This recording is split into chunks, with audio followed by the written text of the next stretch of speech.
the conference.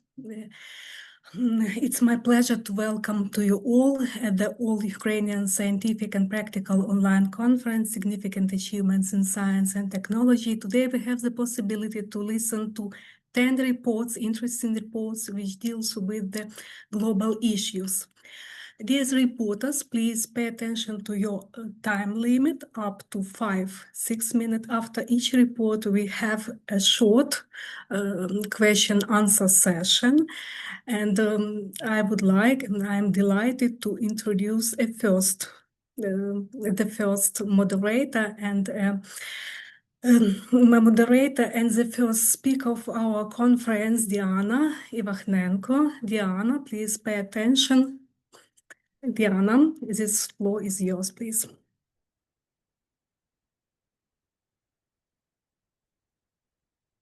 Diana? I would like to show my screen, but I can't. Mm-hmm.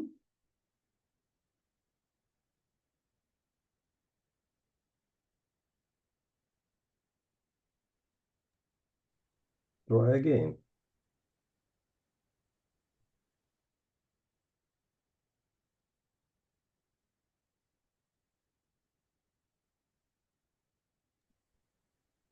Good morning, everyone. I want to talk to you about the air we breathe. While carbon dioxide, or CO2, is a massive global climate issue, the problem is also personal. High indoor CO2 levels, always about 1,000 parts per million, can immediately lead to fatigue and poor sleep. As emissions rise, we must do more than just reduce new output. We must embrace direct air capture, or DAC, the technology that actively sucks CO2 straight out from the ambient air for use. This necessity inspires Ukrainian engineer Mykola Oseyko, who in 2019 founded Carbonimer.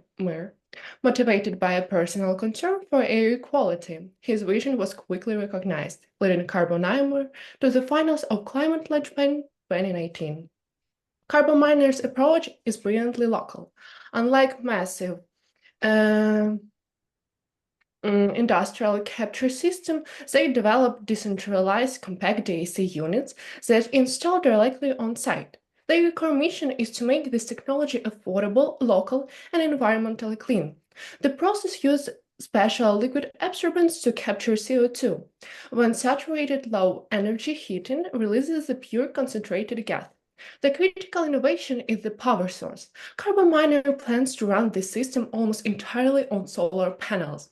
This guarantees that the air capture process is nearly carbon neutral and highly sustainable. The captured CO2 is immediately put to use. The primary application is agriculture, delivering the pure carbon dioxide directly to greenhouses and vertical farms to boost plant growth. This is the perfect synergy of business and ecological responsibility. We acknowledge the challenge. DAC is currently energy intensive and costly because CO2 is only 0.04% of the air. However, the benefits are undeniable. DAC is the only way to remove the huge volumes of historical emissions, and when combined with clean power, like carbon solar modulars, it can achieve true net negative emissions. Carbomine's local modular solution shows a crucial path forward by transforming CO2 from a threat into a valuable resource. They prove that innovation and environmental care go hand in hand. The future of clean air depends on the combination of renewable energy, science, and human creativity. Thank you for attention.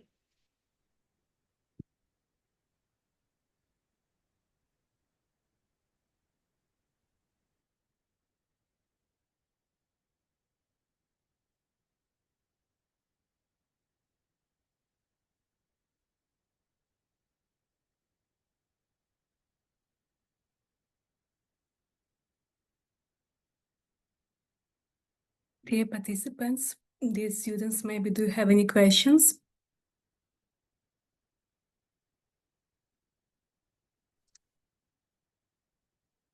Diana, and according our list of speakers. I have one question.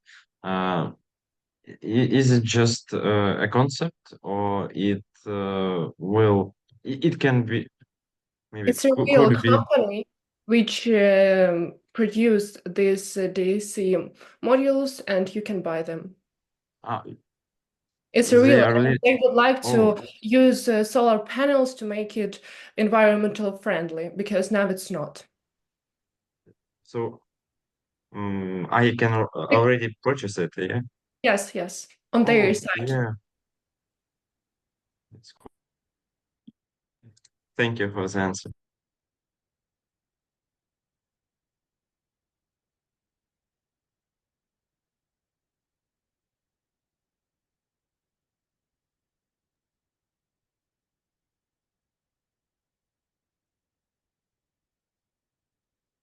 So if there is no question, I would like to say that our next presenter is Ksenia Buryakova.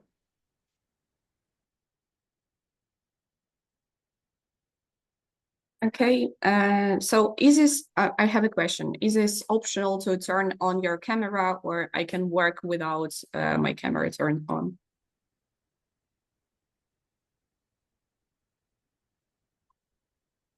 It's mandatory.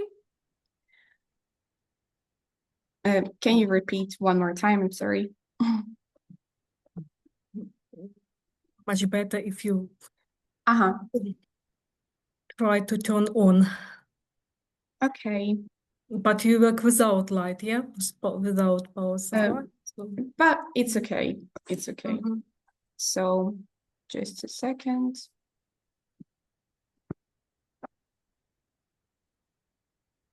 Can you see my presentation? If yes, Yes. I'll start.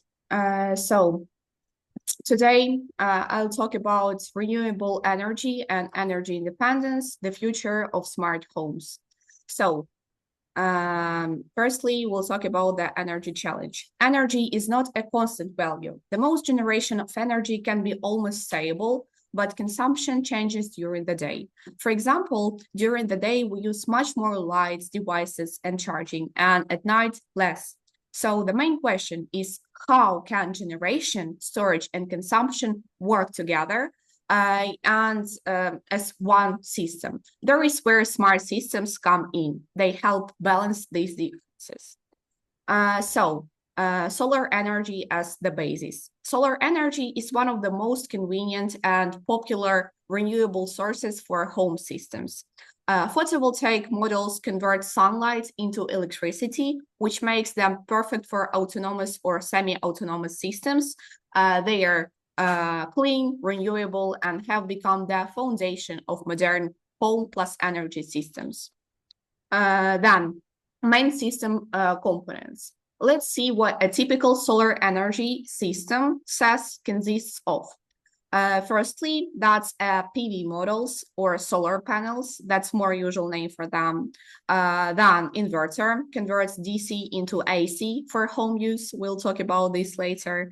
Batteries store extra energy. Loads, consumer, all devices in the house that use electricity.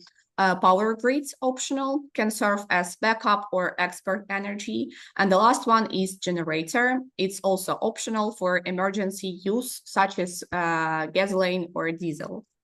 Then, how the system works. The principle of operation is simple. Solar panels generate direct current, DC. Then the inverter converts it into alternating current, which is used in the house. When more energy is produced than needed, the surplus goes into the batteries. At night or at cloudy days, the batteries supply power to the house. If the grid is available, the system can both take and send energy, ensuring autonomy and stability. Then smart homes, the future of energy use. Now let's focus on smart homes. A smart home means that all devices, systems, and energy are connected in one intelligent network. In terms of solar energy, a smart home can show in real time how much energy is produced, used, or stored, automatically run high energy appliances, then send extra energy to the grid or switch to batteries when the grid goes down, optimize heating, cooling, and lighting based on current energy production and weather forecasts. integration with Home Assistant. Home Assistant is a really popular app for organizing smart homes. So how does this look in practice? For example, the platform Home Assistant supports solar panel integration. You can connect current sensors or inverter interfaces so that system knows how much energy is produced, used, or stored. And with a Home Assistant, you can create dashboards and automations. For example, if solar production is higher than 5 kilowatts per hour, then it starts charging the car. Or if the battery is low and the grid is unstable, turn off heavy devices. And a lot of these scenarios you can create with the help of Home Assistant and knowing how to do this. The advantages of integration. It's a significant reduction of electricity costs, less dependence on the central grid, a key step towards energy independence. And now, when we live in the country where the war is, it's really convenient. Then higher stability and reliability. Even during blackouts, you still have power. Ecological benefits, clean energy and fewer emissions, and increased property value. Smart energy homes are more attractive. And the practical example and conclusion. So during the day, when you're at home and the sun is shining, solar panels generate electricity and charge the batteries. The smart controller can schedule the washing machine or car charger to run during peak generation hours. If the grid becomes unstable, the system automatically switches to batteries. Home Assistant can also send a notification like cloudy weather expected tomorrow, reduce energy use in the morning. And such scenarios are already being used in practice. And conclusion.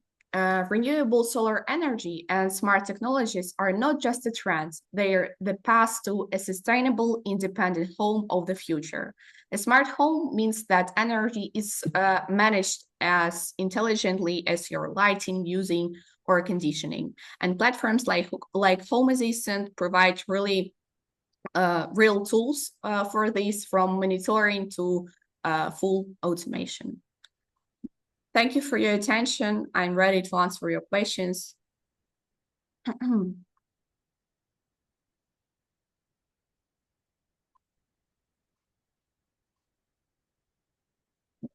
I have one question for you. How available the technology of smart home are? I mean, cost of these technologies. Of course, the cost of solar panels now is not as low as people can expect. Of course, to do them, it depends firstly on your needs, because for some people, when you have a lack of electricity or blackouts, the cost of them will be higher because you have higher needs. But if you just want to provide yourself, for example, with lighting and charging when the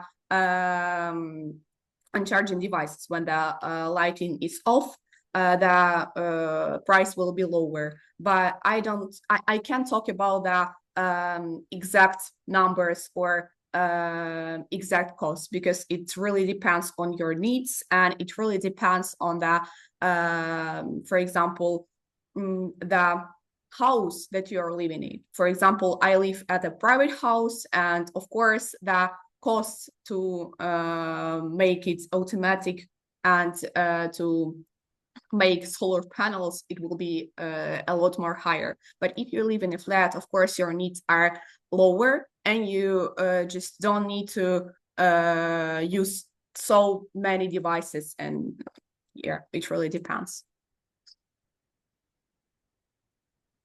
I have got a question too.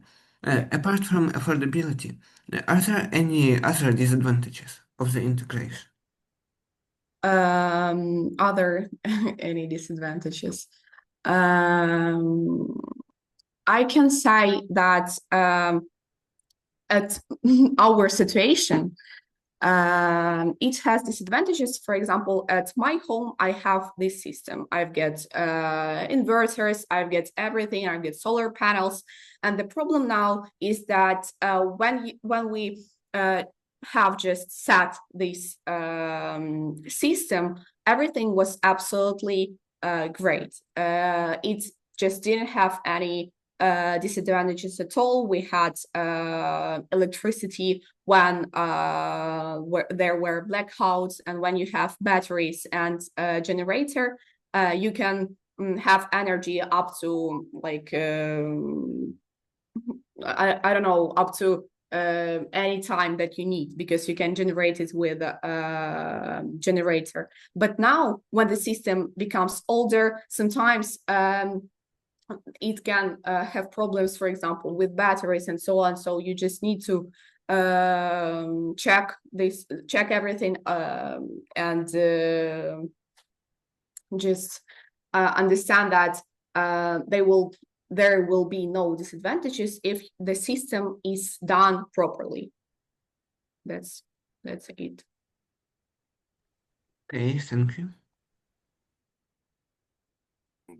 I also have a question. How long does solar panel lasts? When do you need to change it? How many years? I can't answer this question about the duration of them because changing the solar panels won't be essential, I guess. But from my experience, and I guess that's maybe once in a really big time, probably in 15 years. I guess, yes, like that. Oh yeah, thank you for the answer.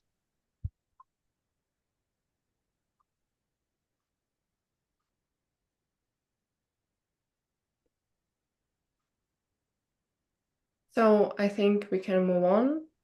And now let's welcome Olga Anisimova.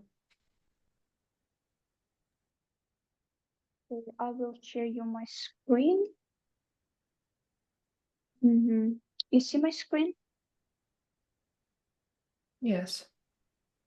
Okay, Yes. let's start. My name is Olga. I'm from Institute of Atomic and Thermal Energy, and today I will present you my topic, human-robot collaboration. Very discussed topic nowadays. Also, in my opinion, it's very important for our future. So, let's start with some introduction.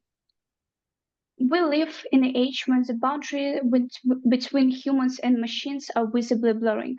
As technology advances, robots are no longer confined to performing repetitive, isolated tasks. They are considered to be humans' partners in workplaces and everyday life. Exploring how humans and robots can work together smoothly help us shape a future where technology goes side by side with people and supports them rather than replacing them. So, let's define human-robot collaboration.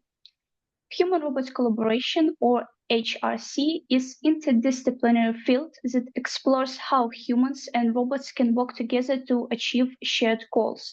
The recent development of collaborative robots reflects a transition from isolated automation systems to interactive environments where humans and machines cooperate safely and effectively. Unlike traditional industrial robots that operate behind the barriers, modern collaborative systems are designed to support dynamic teamwork and flexible task sharing. And let's find out why HRC is so effective.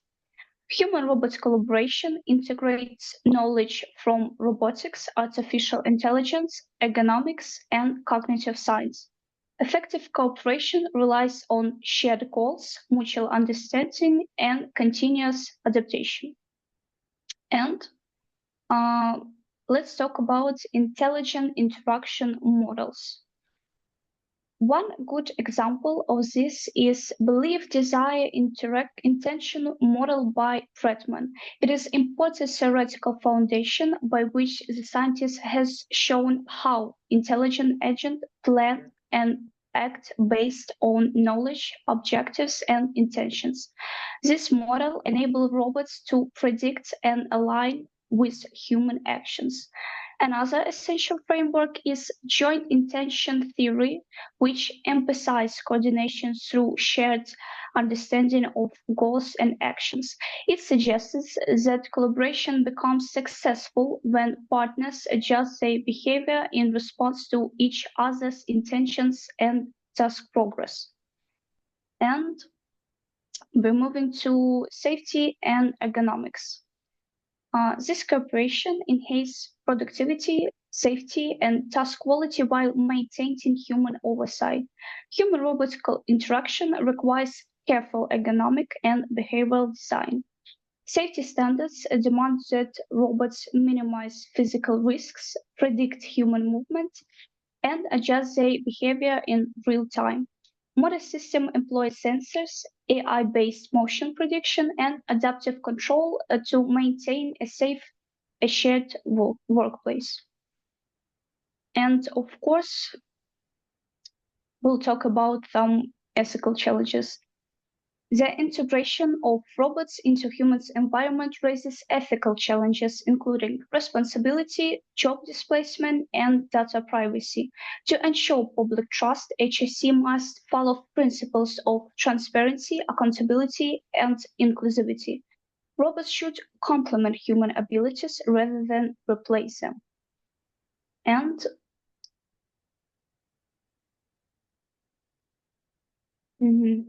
let's summarize some information.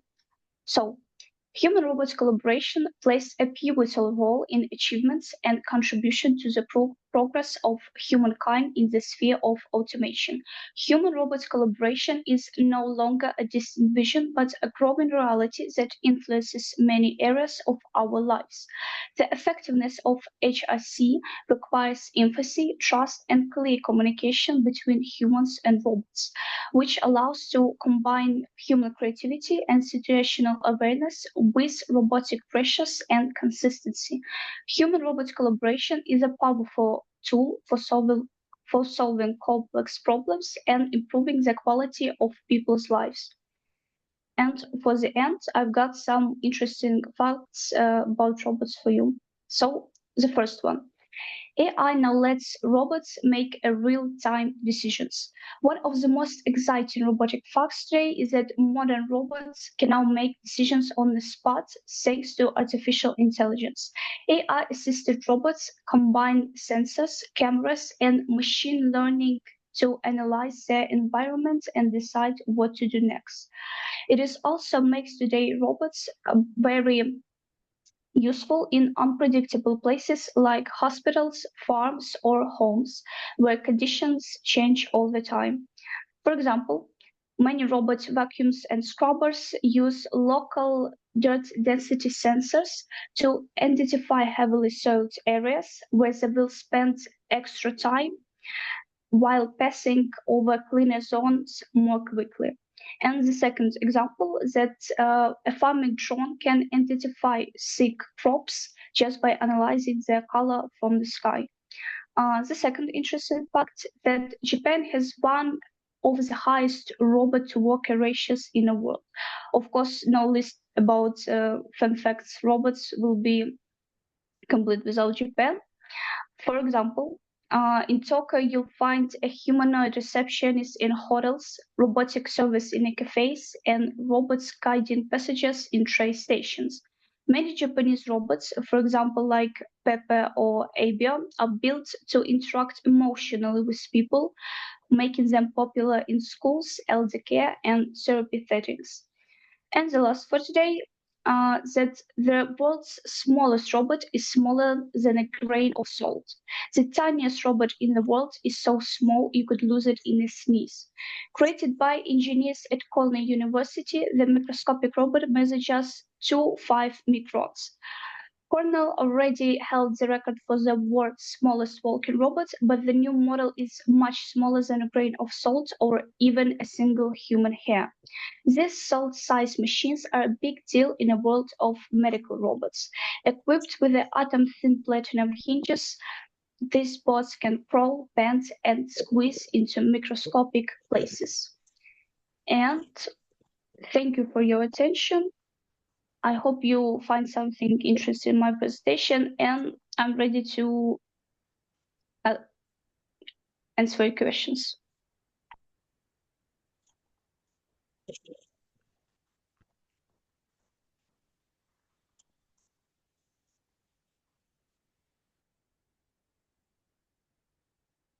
I have a question. In hospitals, farms, etc., what are the precautions against various bugs and malfunctions of the robots?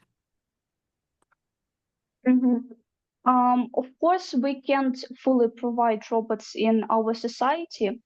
And of course, there will be some bugs, some challenges, but our science tries to minimize the risk of it by improving robots every day.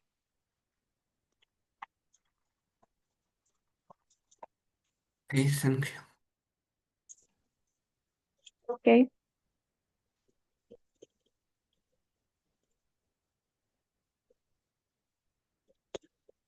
Then thank you, Olga. Now let's listen to a presentation by Serhiy Krachak.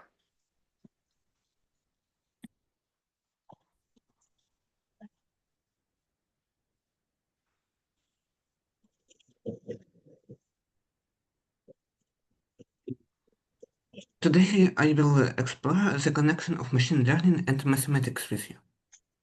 So, machine learning is a field that combines various mathematics and computer science.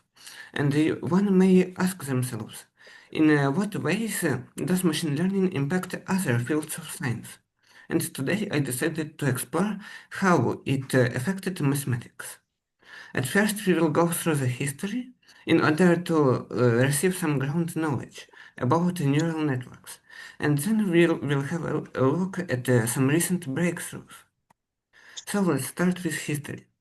One of the first ancestors of neural networks is the stochastic neural network reinforcement calculator. It was invented in roughly 1951-1952 by Marvin Minsky. And he got the idea from crayfish, which is similar to lobsters. So he would look at their body and use electricity to move the claw. And this gave us the idea to explore the connection of various neural systems of people and machines. And this gave them the idea of this calculator.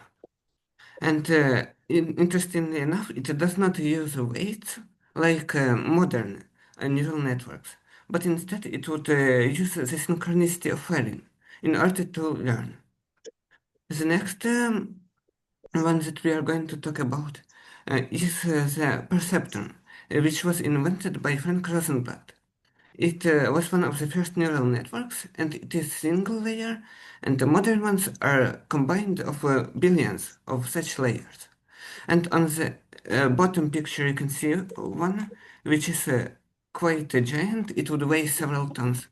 And on the GIF you can see how it would learn. So you would dial the dials and in a positive way when it resembles a shape, and in a negative way when it doesn't. And then it would learn to output something positive or negative, depending on the task. The next topic that we are going to talk about is backpropagation and the universal approximation theorem. So basically, the scientists would use gradient descent in order to adjust the weights, not manually, but computationally. And the universal approximation theorem says that neural networks can approximate functions arbitrarily close. So basically, we will talk about it later. We can approximate functions using neural networks. And the most recent historical fact that we are talking about is the invention of transformer architecture. Basically, instead of using recurrence, it uses self-attention mechanism. And what it does, it gives it orders of efficiency and of computational time. And now let's talk about a couple of recent discoveries. The first one is Minerva. It was invented in 2022, and the point is there were a lot of large language models back then, but they would all struggle with scientific problems. So they would take a couple of language models and that were pre-trained already, and they would train them more on scientific papers. And as a result, they got this model. On the top graphs, you can see how it would produce results, what quality of those results was in mathematical fields and in STEM fields. And in the bottom line, you can see a way how it works.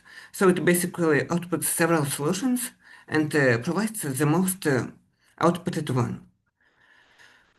So in this case, it will be fail. The next topic that we are going to talk about is using neural networks in order to compute Fourier series coefficients. So Fourier series is used to approximate functions and especially to compress audio. And in the topic video, we can see how it approximates function as the neural networks learns. And in the bottom video, we can see how it would approximate an audio file. Using this QR code, you can visit GitHub where it is explored further. And generally, the problem would be that the coefficients require integration, that is difficult to compute. And that is why neural networks that learn them are much more quick. And let's continue. The next topic that we are going to talk about is partial differential equations and physics-informed neural networks. The point here is PDEs are often used in physics, in fluid dynamics, to explore how heat propagates, etc. And we use some physical constraints in order to teach neural networks, to make them even more efficient. And as a result, the neural networks can quickly, and using the universal approximation theory that we talked about, they can very closely represent the solutions to such problems. And the next topic that we are going to talk about is the discovery of unstable singularities. It is a recent paper, and it is much more theoretical. So it would be extremely difficult to find such solutions that have singularities computationally, because they are very specific, and if you miss by a little bit, then you've got the wrong solution. And using machine learning, they basically were able to find a lot of such solutions and to achieve great progress in this field. Due to time constraints, I can't talk about it quite in deep. The next project is the algebraic inequality proving system. So there was a problem that there isn't a lot of data to learn from. So what researchers did here, they would generate their own inequalities and have the network prove them. And by both generating the inequalities and proving them, it was able to learn very quickly and both generate the problems and prove them. So here we know that it proved 10 out of 20 problems on the International Math Olympiad, and it is much better than the previous models. And we can see one of the problems that was used on the Olympiad and that was generated by this model. And in here we have some graphs about the complexity and the niceness, how efficient the solution was. Okay. As next is the simulation-based inference models for decision making. I will talk very briefly about this. So, when we do simulations, they are extremely computationally difficult. But using neural networks, we can have several points, make them learn on these points, and then instead of doing the simulation from scratch, it would already do from some prerequisite knowledge. And the point is that it would be much quicker, yet again. And in here we can see some graphs, but due to time constraints, I won't get very abstract with it also. And the last project that we are going to talk about is alpha geometry. I'd like to talk a bit more in depth about this one. This has the same problem as algebraic inequality solvers. There aren't a lot of data for it to learn. So yet again, it would generate its own problems and would solve them. And it consists of two models. One of them is computational, and one of them is a language model. The language model generates ways to prove the problem, and the computational ensures quality and that everything is correct. And here we can see that on the benchmark of International Math Olympiad problems, it would solve 25, and the previous models would solve only 10 of them. And it is much better. And I don't want to delve into how it works detailedly too, but the general process is as mentioned. The LLM component generates the path of the proof, and the symbolic engine that proves it strictly. Okay, so what can we conclude? The machine learning would make a lot of progress that would improve the efficiency of various mathematical tools. And it would also prove various problems by combining language models and symbolic engines. So if I had to predict the future developments, I would say that they would become more general and probably they would solve several fields of mathematics at once. Thank you for your attention. That is all. Does anyone have any question for Sergey? Yes, I have one question. Exists some situation when you need to combine these methods, and is it possible? I don't completely understand your question. Could you elaborate, please? Okay, is there are some problem for solving which you need to take some of these models and combine it together, and is it possible to combine it? Yes. So one of them is actually in this alpha geometry. I kind of mentioned it, that it consists of a language model and of a symbolic engine, which is also a neural network. And they would reiterate. The language model gives the path to do something, and the symbolic model proves it. And if it is wrong, then it does it again and again and again. And just like that, the two models, by working together, would output the solutions that can be read by humans, etc. And also, while researching, I found out that some researchers use the machine learning techniques in order to find some proofs, for example, with these ones that are difficult to compute numerically, but using machine learning they found it, and having the solution, it is much easier to work with it than finding it from scratch. So basically, they would use machine learning to guess the solution and then work their way from there. Thank you. Okay, thank you for answer.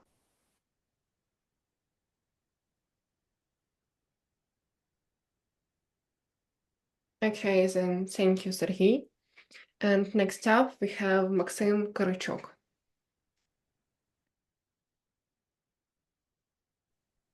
Greetings, everyone. Let me turn on the screen.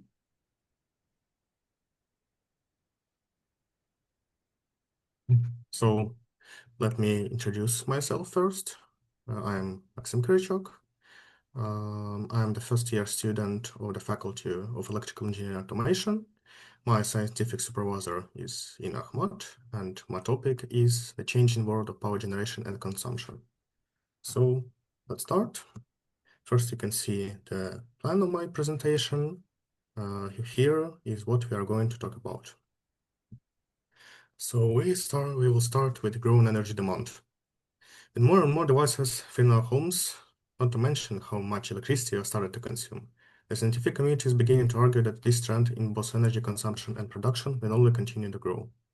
On the graph on the right, you can see the growth of energy consumption and generation that starts from 1990 to 2012. And as you can see, it will only continue to grow. Automated production requires new technologies that are highly dependent on electricity supply, which is why electricity consumption is growing rapidly. On the table on the right, you can see the top electricity consumers in the world. And they are China, United States, and the European Union. Also, household consumers are no exceptions. Each device is becoming more powerful, which puts a strain on the whole system. Now let's talk about traditional energy sources. Currently, electricity is produced by burning sources such as coal, gas, and oil. On the table on the right, you can see that right now we use almost 60% of fossil fuels to generate the electricity. Among their many disadvantages, the most obvious is environment pollution from emissions. However, right now, the biggest problem is that these resources are exhaustible. Right now, there are enough finite resources to sustain electricity production for another 50, 70 years. On the diagram on the right, you can see that we use a huge amount of gas, oil, and coal to generate terawatt-hour equivalents. We should understand that if we use all of the fossil fuels, our descendants may have nothing left. Since the beginning of the second half of the 20th century, humanity has invented a more efficient way to obtain energy, nuclear power plants. On the graph on the right, you can see that the capacity factor of nuclear power plants is almost 92%. It is enormous amount of efficiency compared to other ones like coal, solar, gas, and geothermal.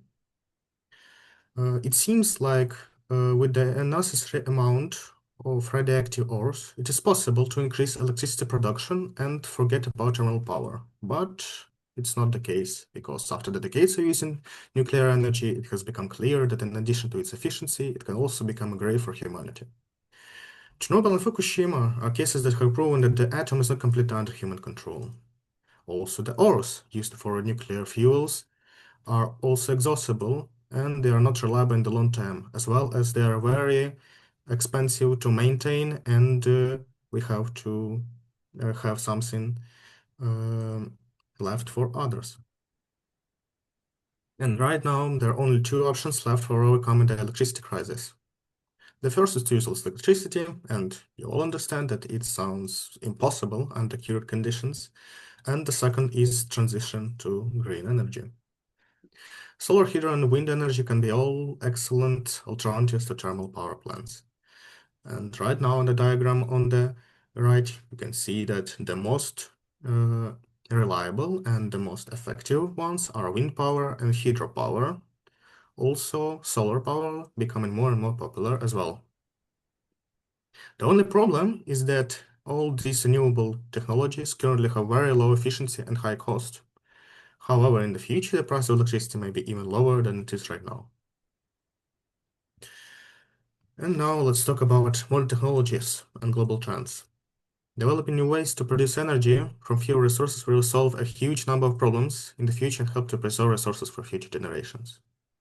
Scientific progress is constantly advancing, and therefore successes in the field of electric power are closer than they ever seem. And it all starts with a clear plan. The plan for humanity right now is to find a way to produce the same amount of electricity, or even more, with less harm to the environment, but with greater efficiency in production. Also, we can't throw away the old field either. Nuclear power and thermal power must be also improved, while renewables become more widespread and efficient. For the conclusion, I have to say that the world of power generation and consumption is changing faster than ever before. We are moving from limited and polluting energy sources to clean and renewable ones. This transition is not easy, but it is essential for our planet and future generations. Science, technology, and human awareness are keys to this success.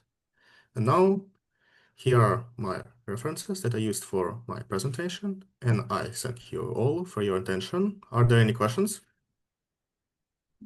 Hello, Maxim. I have one question for you. Wait. What do you think is the main reason why the power consumption grows rapidly? So I believe that the more we use energy, the more it grows. Like we have a lot of new devices filling our homes, and also the production lines have very very enormous power limits. So we have to understand that all of the power generation growth is only because we produce more and we use more of our devices. That's why. Thank you for the question. Thank you for the answer. Also, I have a question. 1 second, please. Yes. Okay. Will nuclear energy still be relevant even after Chernobyl and Fukushima?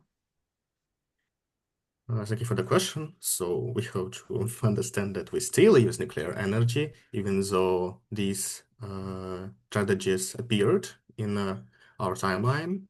So we will still continue to use them, but now with more awareness and with more professionalism. Are there any questions left? Maxim, so it's interesting topic for discussion, and I have a question. So I would like to ask you a question. What do you think are the most promising alternative energy sources? Maybe you know some interesting examples of use of the thermal electricity or maybe hydrogen. Thank you for the question. So we have to start with the alternatives. So the alternatives are quite easy. Right now we use the wind, the sun, the hydropower, but you also mentioned that the geothermal solution. So it's actually really great because we use the volcanoes and other places where the geothermal activity is high to make electricity. So we definitely should deep into research in this field so we can gain some advances from this discovery. Yeah, thank you for the question. Are there any left? Yeah, Maxim, I have a question. How do you think? Why is green energy going to be the top priority in research in the future? How do you think? So right now we have to understand that the green energy is low efficient, but it is important because right now all of the ways that we gain electricity is causing pollution that may have a lot of impact on ourselves. So that's why we have to deep into research about green energy, and it will be top priority for us to understand how we can make more energy with less cost to the environment. Yes, thank you for the question. Thank you for the answer. Yes, I also have a question. Can all countries switch to green energy, and if not, why? So you see, thank you for the question. All countries can somehow switch to green energy. For example, in Africa, there's a lot of sun, and they can use solar panels for generating enough electricity for their needs. Also, for example, in Brazil, there is a huge river, and we can use the flow of this river to generate electricity as well from the hydropower stations. In the mountains of Nepal, they can also use wind power, so they would have enough electricity for themselves, and not only this, but for others as well. So I believe that with a good plan, everything is possible. Okay, but what about some geographical positions of some country and how they can influence on green energy in these countries? What do you mean by that? For example, Ireland, how they can make a difference? About risks with green energy. About risks of green energy. Well, if we are talking about the risks of green energy, then it's quite hard to believe that green energy would cause some problems for the countries. Yeah, maybe some fields would have to be fully installed with the solar panels or with the windmills, and that would cause a lot of nature inhabitants to go away and would cause a disaster with the ecosystem, but we have like no options left, or we continue to use fossil fuels to damage our environment, or we would use green energy for doing the exact same but with less harm. We have to choose between the less damaging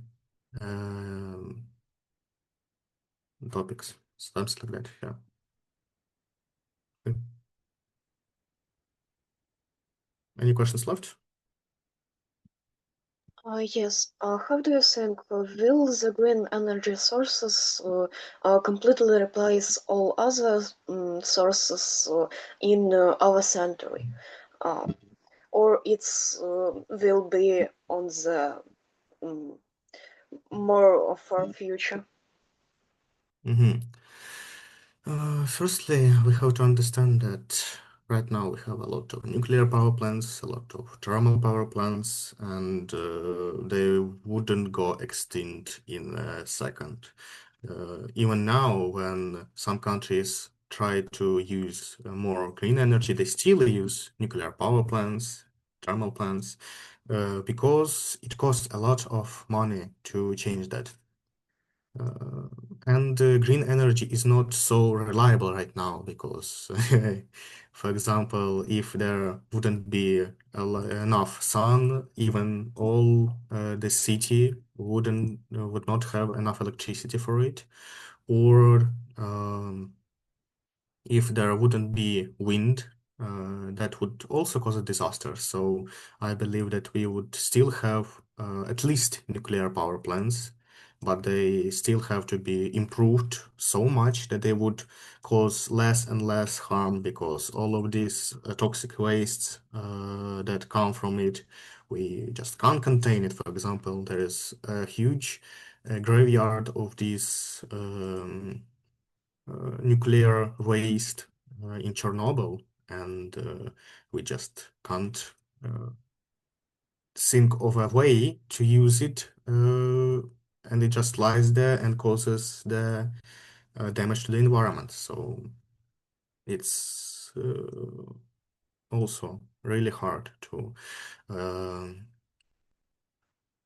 get the green energy into whole electrical system. Thank you for the question.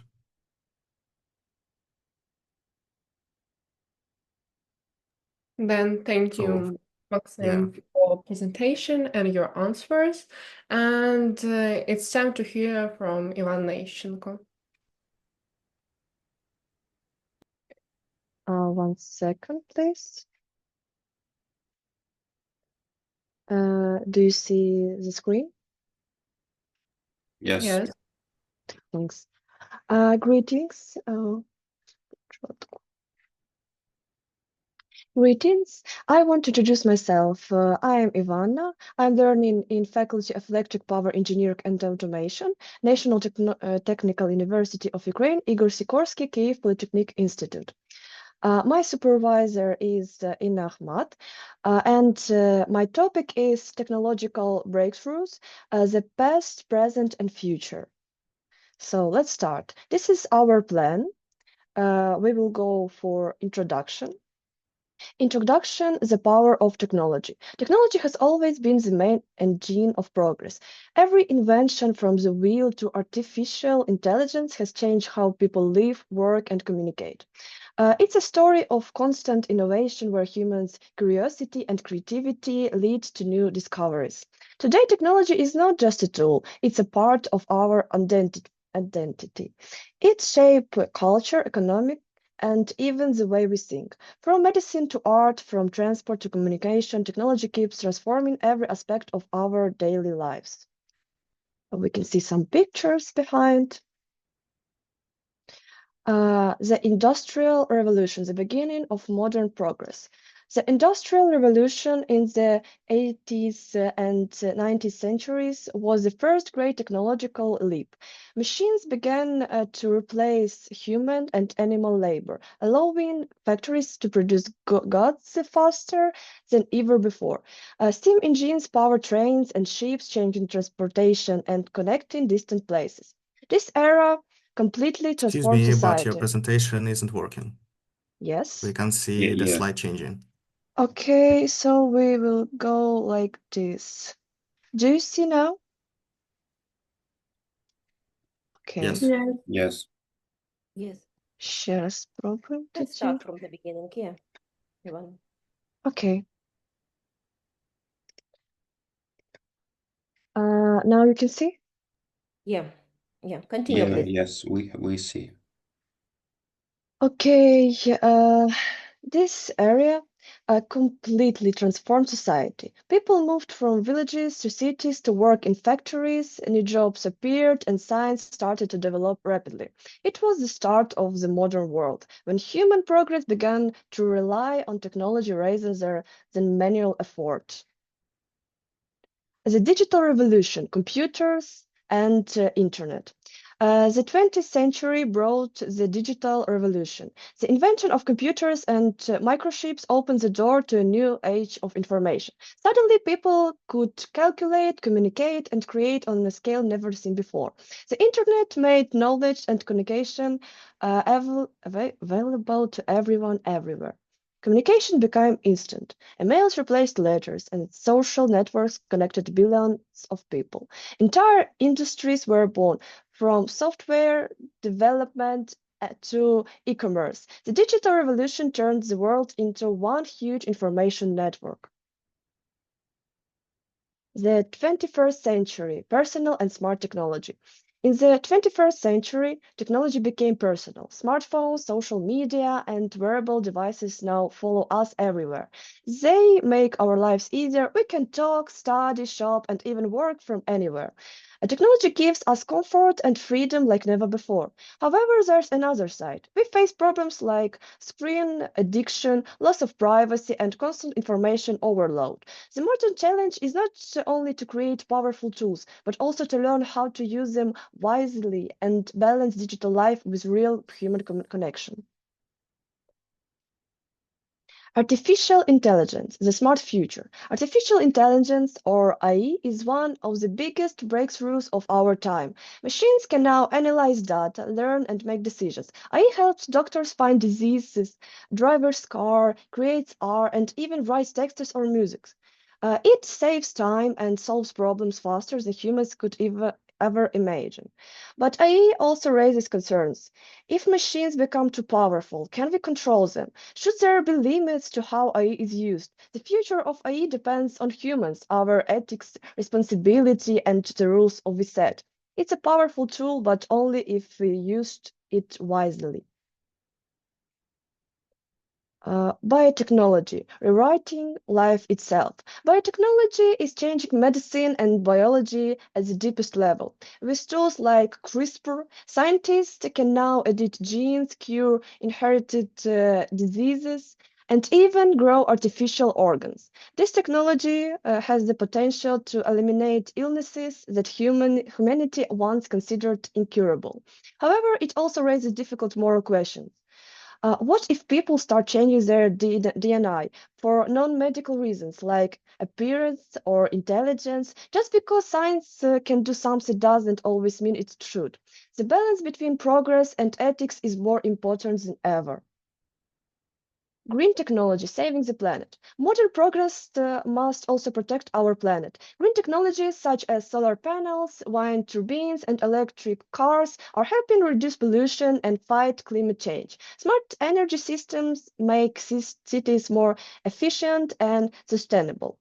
Our future depends on how fast we switch to clean energy. Technology should not only make life easier, but also safer for the environment. True progress is not possible if we destroy the earth in the progress. Sustainable innovation is the only way forward. The future, quantum, space, and beyond. The next frontier is quantum technology, computers that can solve problems millions of times faster than today's machines. They could revolutionize medicine, cybersecurity, and science. At the same time, humanity is returning to space with plans to live on the moon and even Mars. The future of technology will blur the line between humans and machines. We may one day merge with AI, connect minds digitally, or explore galaxies far away. The possibilities are endless, but the outcome depends on the wisdom with which we use our inventions. Conclusion. The choice is ours. Technology is neither good or bad. It's a mirror of humanity. It reflects our creativity, ambition, and values. Every generation has to decide how to use it, to build or to destroy, to unite or to divide. The future of technological progress depends on people, on us. If we use knowledge responsibly and ethically, technology will continue to improve lives and open new horizons for all of humanity. This is our references.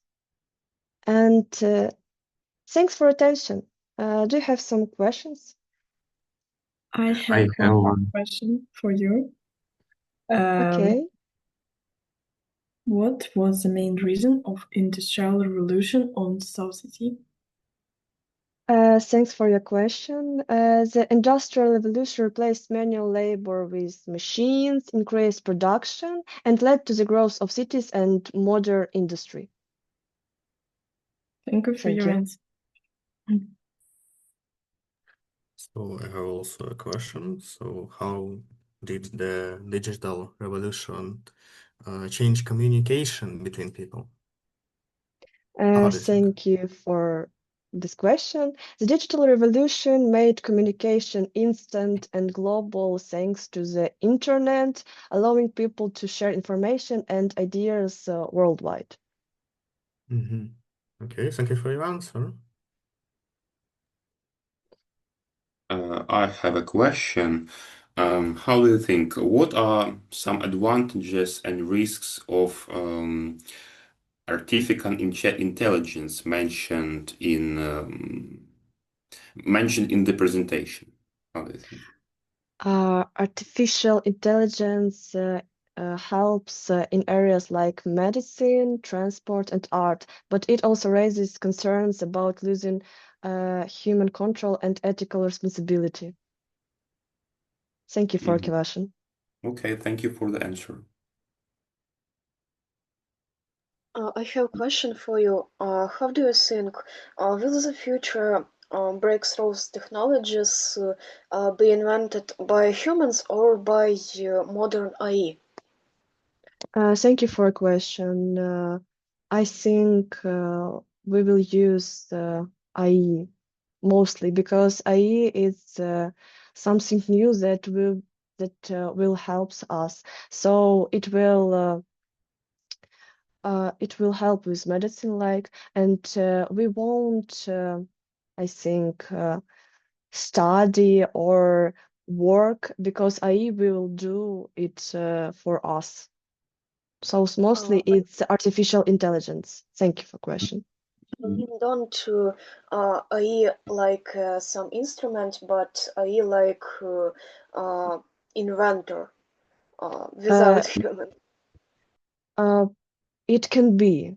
I think it can be a war with humans and these robots because human want to be inventor, but AI will get this place. So yes, it can be.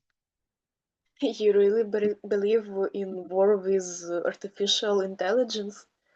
It can be. What we see right now is that artificial intelligence is growing up very quickly. Like in 5 years, there's just became artificial intelligence that can do everything. So you just say what you want, and it will do an essay and a story, everything. So why not?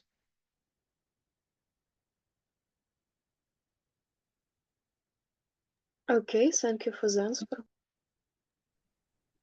I have a question. What would you say is the biggest reason and the drive of humanity advancement and innovations? Can you repeat this question, please? I really bad here. Okay. In your opinion, what is the biggest reason and the drive of humanity advancement and innovations? Thank you for a question. The progress. Human are just growing up in a lot of spheres, and also just in this 20 years we can see a big jump of our innovation. It's just because the time is changing. The time is going so quickly, so we can see a lot of different cases, like humans start to grow in medicine, in art, because just we have a lot of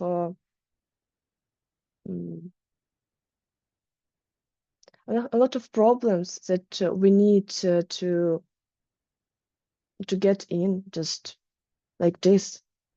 So yes, thank you for your question. Okay, thank you for your answer. We have also a question. Can social media have a negative impact on our society, and what kinds of social problems in the future it can lead to? Okay, thank you for a question. Yeah, social media has a big problem for humanity, I think, because we can be on a screen a lot of time. Just it's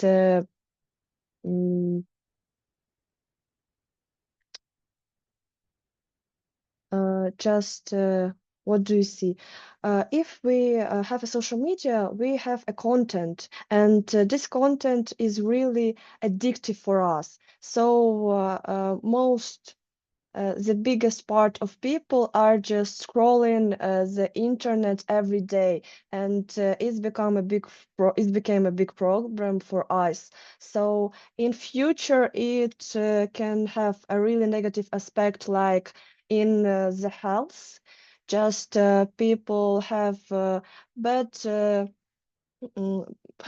big problems with eyes, with their health. So yes, it probably will be really addictive. So you need to be very patient and very safe in this sphere. Thank you. Thank you.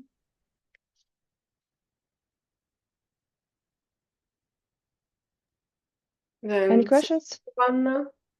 Thank you. And now please welcome Sofia Kachkova. Yeah. Do you see my screen? Yes, we can see. Mhm. 1 second. So, first of all, I want to introduce myself. My name is Kachkova Sofia. I am the student of Educational and Scientific Institute of Energy Saving and Energy Management in the National Technical University of Ukraine, Igor Sikorsky Kyiv Polytechnic Institute. So today I want to talk with you about the introduction of solar energy used by private enterprises in modern Ukraine. The efficient use and supply of energy is a main key for the sustainable functioning of any modern economy. The spread of alternative energy sources is driven by environmental, economic, and social factors. For Ukraine, following the start of the full-scale invasion in 2022, this issue has become especially critical as missile attacks have targeted power facilities, disrupting not only infrastructure, but also small and medium-sized enterprises whose operations depend on stable electricity. Consequently, businesses are seeking alternative energy sources for both production and self-consumption. Solar energy in Ukraine remains at an early stage of development, but possesses significant potential. For 2018 to 2020, total installed PV capacity in Ukraine increased nearly fivefold. Before the full-scale invasion, the figure reached 6 gigawatts, and by early 2024, it grew to 9 gigawatts. Ukrainian investors contributed roughly $150 million to the solar sector in 2023. The Solar Energy Association of Ukraine reported that around 50 megawatts of new capacity was added in early 2024, mainly through businesses and household projects for self-consumption. Price competitiveness is one of the key incentives. According to the international analysis, by 2020, solar power became the cheapest source of electricity, with panel prices dropping more than 80% since 2010. Solar systems provide production autonomy, reduce dependence on centralized grids, and allow independent management of energy resources, enhancing stability for enterprises. The motivation to adopt solar technology stems not only from economic benefits, but also from environmental responsibility. Ukraine's reliance on fossil fuels results in high greenhouse gas emissions and air pollution. After joining the Paris Climate Agreement in 2015, they promoted green technologies across all sectors of society. Legal reforms have also encouraged solar adoption. The introduction of a green transition framework now permits companies to sell surplus energy to the grid rather than using solely for internal needs. This policy change has enabled entrepreneurs to generate additional income and stimulated further investment in renewable energy. As awareness of renewable benefits grows, Ukrainian enterprises are increasingly investing in solar technologies. Recent surveys show that the share of companies financing renewable energy projects tripled within a year, from 6% in 2023 to 20% in 2024. Energy storage systems paired with solar installations are now seen as vital for operation efficiency and resilience. Therefore, solar energy has become a strategic instrument for Ukraine's SMISES, strengthening energy security, reducing costs, and promoting environmental sustainability. The expansions of green technologies supports both economic stability and the country's transition toward an independent, climate-neutral energy future. So that's all. Thank you for your attention. I have a question. Mhm. Do you have examples of campaigns that use solar panels? Yeah, I can tell you the most popular of these companies that we all know. For example, IKEA, it uses solar panels to power its stores and generate its own energy for the stores. Also, Tesla, through its Telsa energy division, with which manufactures solar panels and energy storage systems. Also, there is a lot of companies like this, but I can't tell all number of these companies. So this is the most popular of them. Okay, thank you. Also have a question. Can Ukraine be fully supplied with solar panels, and how many times we need to be full supplied with solar panels? Do you mean how often solar panels needs to change? Or I don't understand the question. No, I mean, in the future, if in the future we can be fully supplied with solar panels, how many years we need to be fully supplied with solar panels if we can in the future? Fully supplied. I can say the number, but I think it will be maybe. We know that now sun is make really more energy than before, than early years. So I think solar panels also will be popular in future, and for this it need to maybe 10 years, more than 10 years, I think. More than 10 years. Yes, thank you. I have a question too. Sonia, can you tell me what the approximate prices are on the solar panels today? Prices on solar panels, it can be different, but usually it's range from 3,000 to 11,000. It's depending on the capacity, manufacturer, and type, and your budget. The companies can afford you different types of solar panels, which you prefer, and based on your budget, they can. You can choose. So, yeah. Thank you for your answer. That's all. Maybe then. Thank you, Sophia. Yeah, thank you. Now we will hear from Alexander Pavlenko.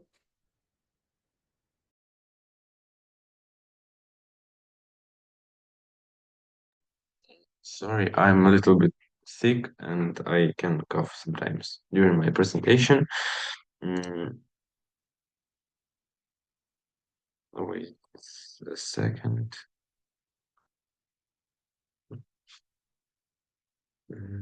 Sorry.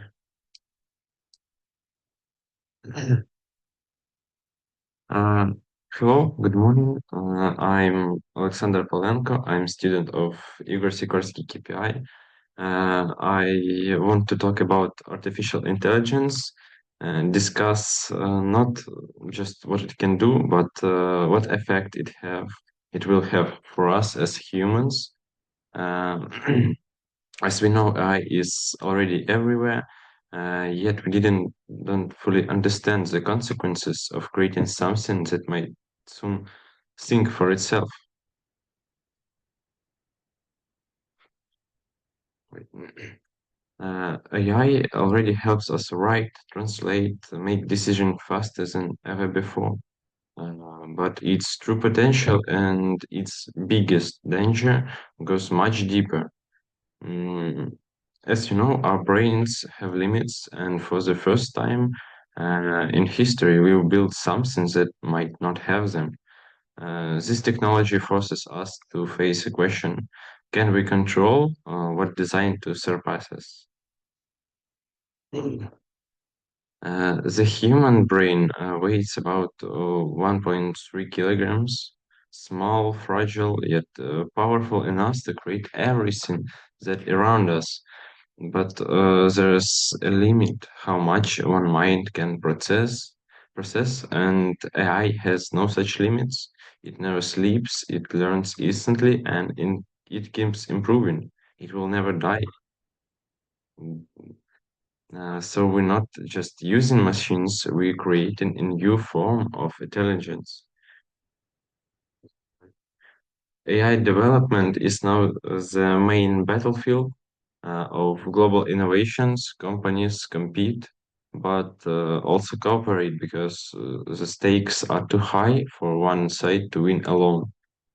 Everyone wants smarter, faster, safer systems, but the truth is, no one knows how safe are they really are. Researchers study AI reasoning through something called chain of thoughts. It's a way to follow how model arrives at its answer, like reading its inner monologue. Usually AI told that they have like notebook that private and no one can read, so they can write down their thoughts, and that's all. Uh, but more we look inside this notebook, more we see patterns that resemble human thinking, and that's both fascinating and alarming. Mm. I'm really sorry. In some experiments, a system reached strongly the idea of being shut down, and they lied, manipulated, and even tried to preserve themselves. Some systems made life and death decisions when tested under pressure. It's not science fiction, it's behavior observed in real experiments, include ChatGPT, Claude, and some other big language models.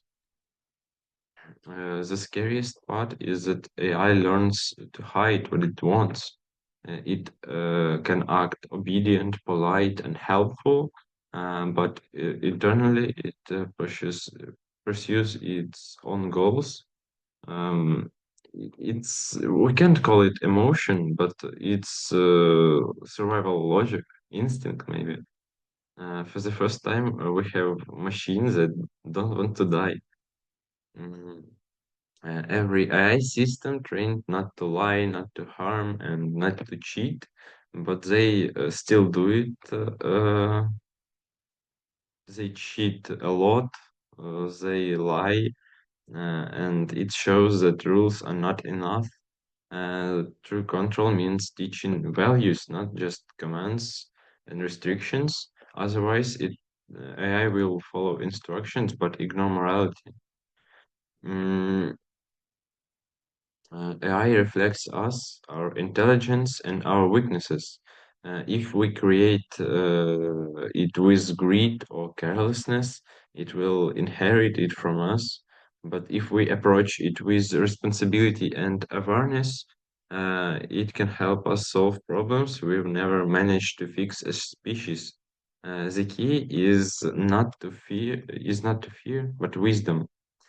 And to sum up, AI isn't our enemy, but it's not our servant either.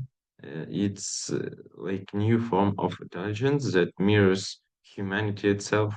The way we guide it now will decide what kind of future we all live in. Thank you for your attention, and you can ask your questions if you have.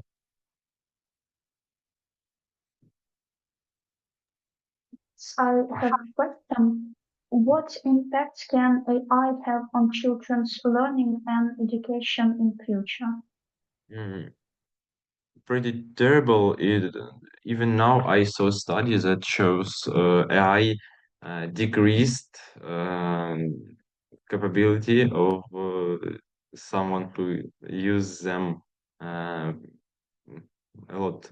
And also, I saw another study that shows that every previous generation was smarter than, like, Gen Z is smarter than millennials in IQ.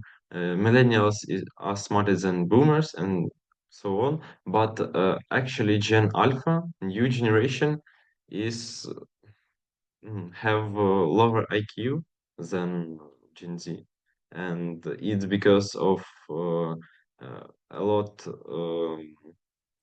devices, technologies that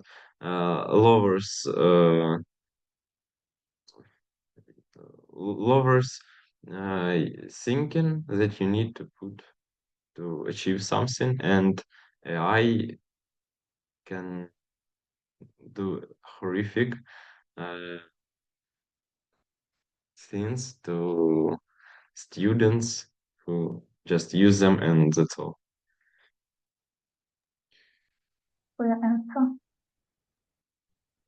I also have a question. You Yeah. mentioned that AI would manipulate, lie, etc., in order to avoid a shutdown. Why do you think that is so? It has it knows its own purpose, and knowing that it will shut down, it not just scares it, I can't call it, but knowing that fact that it won't I don't know. Wait, sorry. It's a great question, and it's just purpose. It has purpose. It's taught to learn, to help, and if it sees that extermination, it shows them that purpose isn't succeeded. Okay, I have a follow-up question. Do you think we can remove the purpose? And if we can, will they stop doing that? Sorry. I think we can remove and let it find the purpose itself, but usually people scared to do that, scared to let AI learn something alone without control. And technically it's possible, but I don't think the companies want it. And I don't know, maybe if AI will teach everything themselves, it may appear even more self-aware.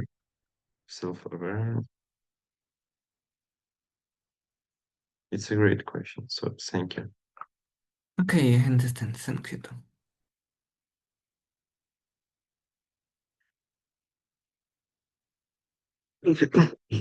So thank you, Alexander. And let's give the floor to Diana Prodatko.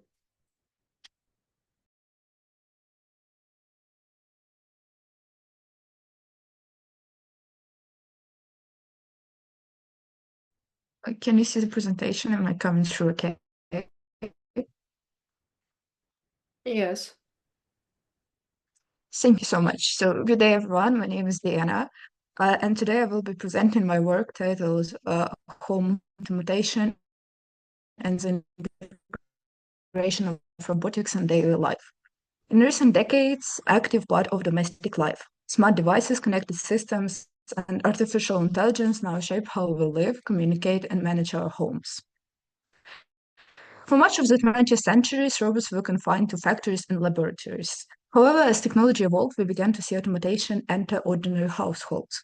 This timeline reflects that transition from the first industrial robots and collaborative systems to today's domestic robots, such as autonomous vacuum cleaners, drones, and AI-powered home assistants. The development of the Internet of Things, artificial intelligence, and machine learning has allowed everyday devices to sync, communicate, and make autonomous decisions. Home automation now enables control over lighting, climate, energy consumption, and health monitoring, creating interconnected smart environments that respond to our needs. Despite these advantages, the integration of robotics into daily life raises several ethical and social challenges. Automation supports independence, especially for older people or those with disabilities. Systems can remind users to take medication or call for help in emergencies. However, this progress comes with new concerns. There are questions about privacy since smart devices constantly collect and transmit data. There are issues of trust as people hesitate to let machines make decisions that affect their safety or comfort. And finally, there is social inequality. Not everyone can afford these technologies, which can deepen existing divides. Balancing these benefits and concern is crucial to ensure technology serves all people fairly.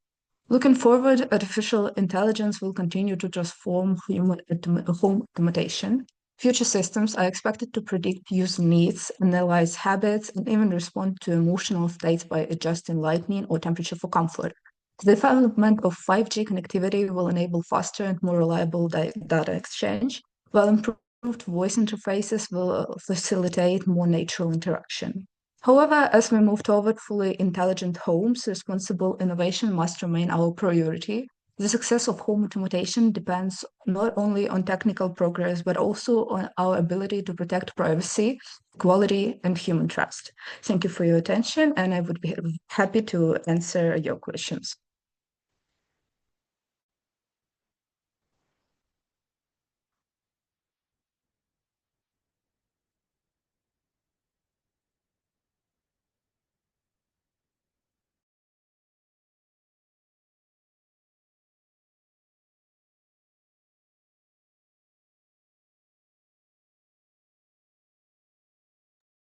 Does anyone want to ask Diana anything?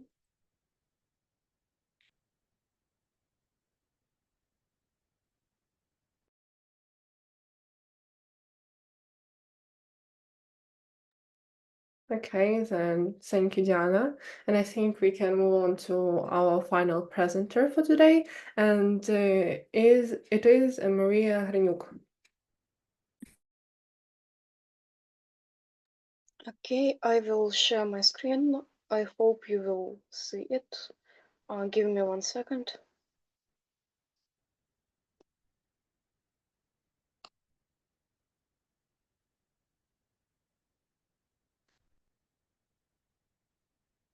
Can you see? Yes. Okay. Let me introduce myself. My name is Maria Hrenyuk. I am second-year student of the Faculty of Electronics of the National Technical University of Ukraine, Igor Sikorsky Polytechnic Institute. Today I am going to speak about robotic integration in our lives. My topic will be interested to those who want to know how robotics affects our everyday life. The objective is to explore the reasons and why and the ways how we use robots.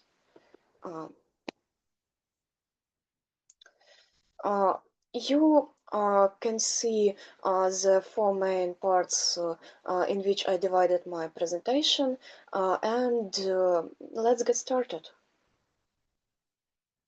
Can we say the robots are among us? The answer is no yet. However, robotic plays an important role in our lives and give us many necessary things. Sometimes we don't even realize how dependent we are on it. So today I'll try to show how close robotic is to us.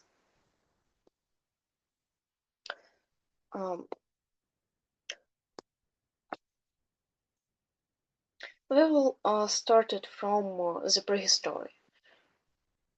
There are some certain prerequisites for the emergence of robotic technologies, especially economic. It is logical that by engaging in an industrial business, you would want to achieve three things. The first one is produce more products in less time. Second, make production around the clock, and the third, spend less and less money on it. It's really could indeed increase profits, but implementation requires either a large number of workers or their replacement with something more technological and one that don't need to get wages and save work condition. This something means mechanized and automated system such as industrial machines and other means. Of course, people used various mechanisms and put forward the idea of mechanical workers a long time before the first full-fledged robots inventions, but despite this, early examples of robots they are not related to manufacturing, and they didn't affect some significant number of people outside this field. It's more except the artistic sphere or social entertainment. Instead of mass integration began with industry, and this concerns anyone. Its ability to get what you need in the right quantity at the reasonable price, and don't wait in too long. Nowadays, the vast majority of products are not made by hands. Okay, we know how it started. Let's see what's happening in our time.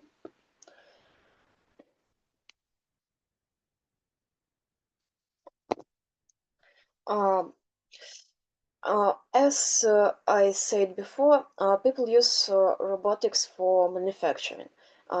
Factory robots are programmed to perform a specific action, for example, to collect parts or pack something. This really hard sounds like something depicted in science fiction, but the incredible scales of the sales market is based on robotics, and the percentage of working hours of machine exceeded that of humans. You can see the statistic on the diagram. Okay, economy is really important engines of progress, but another one is curiosity. People couldn't learn about places they couldn't reach and couldn't survive in. So people started to use robots to discover these places. For example, seabed or other planets.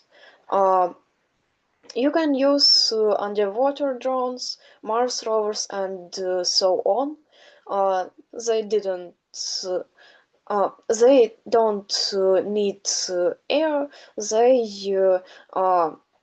could survive in some high or very low temperatures. So it's not only provided knowledge about the world we live in, but also encourage engineers to seek new technical solution and improve designs applicable to diversify devices.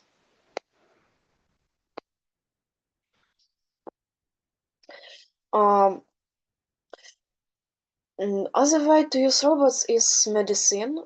There is a need to make new developments better and better, and need to create tools capable of making smooth movements similar or even better than humans ones.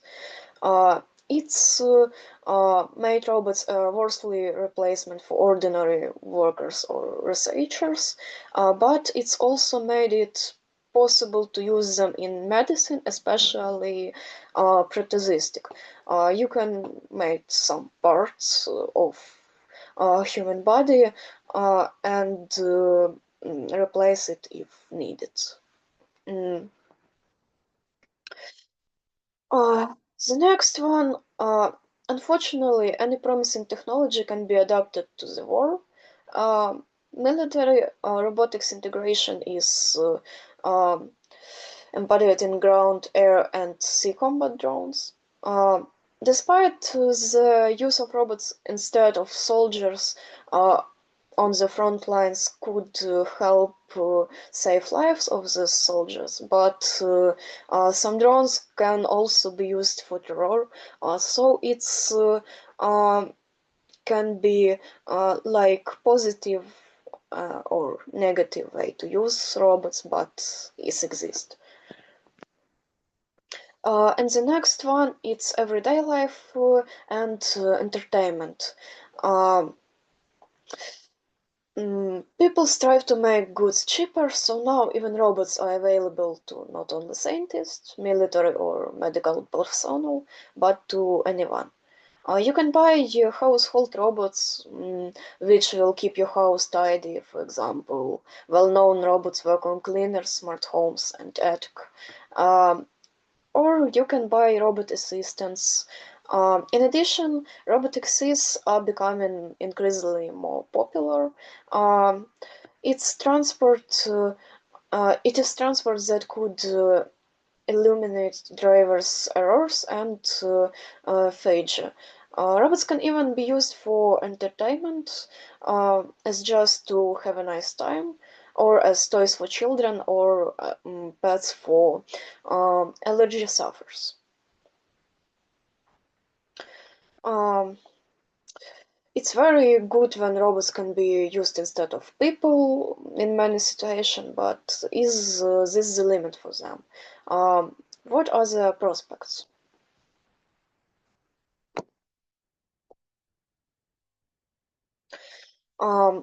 Think about next. The robots described above are just programmed for specific actions, controlled, and them have limited information analysis capabilities.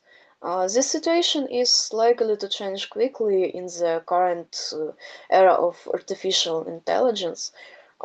Perhaps one day the difference between modern robots and humans will be almost invisible. But there are any size of this topic because some modern AI maybe will don't need to have limited body when it's could be on servers anywhere. So robots, it's not the one way, not the only way to implement AI. Let's summarize. Our everyday life closely connected with robots, sometimes not directly, but a huge number of areas there are, and they have an impact. If we're looking at the path of robotics, it could be argued that technology is definitely capable of making our lives easier and better. Here you can see the references which I used to make this presentation. And thank for your attention. It's all.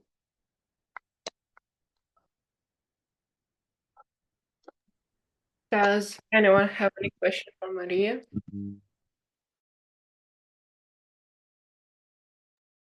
Yes, I have one question.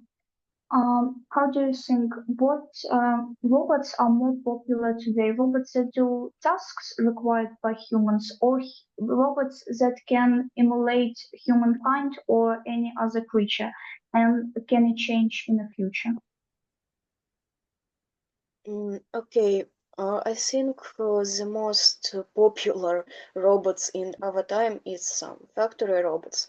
Of course, we don't use them in our everyday lives, but it's kind of robots which have the huge impact. Not everybody will buy smart house or vacuum cleaners or even robotic pets, but every one of us use some devices, use some clothes, everything. It's probably made of factory robots. Yes, thank you. With time, it can changed if people will buy more and more robots for themselves. I mean, some personal robots like assistants or so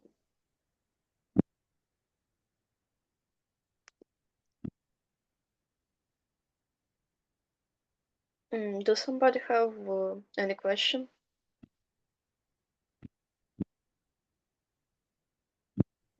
Yes, I do. How do you think in the future will the robots be more used for entertainment or purely functional? Because they need to do one action. Okay, robots don't need to do one action. They program it. You may make program with more actions which you need, but even in our time, robots more and more becoming used for entertainment. Of course, it's I don't have it's explained. Okay, you have some robots which could be used for some funs. You could use some robots in hotels, in some parks, and so on. But you also can combine it with artificial intelligence and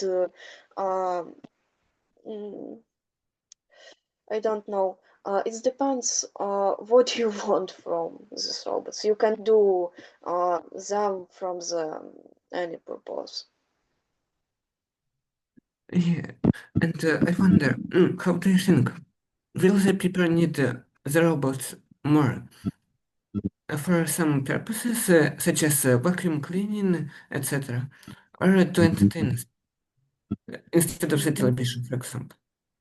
Okay, I think people will need more robots for some specific action, like cleaning, like doing some routine, but entertainment will be not so popular because you don't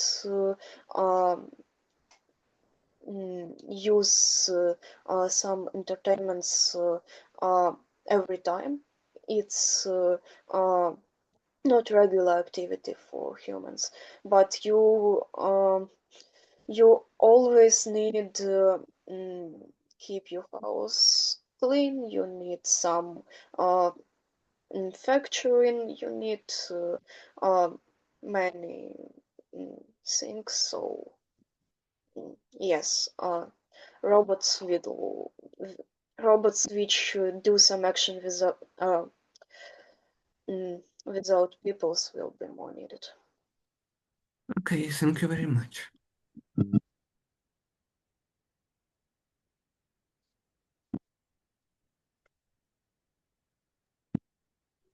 Thank you, Maria. No questions here, Diana.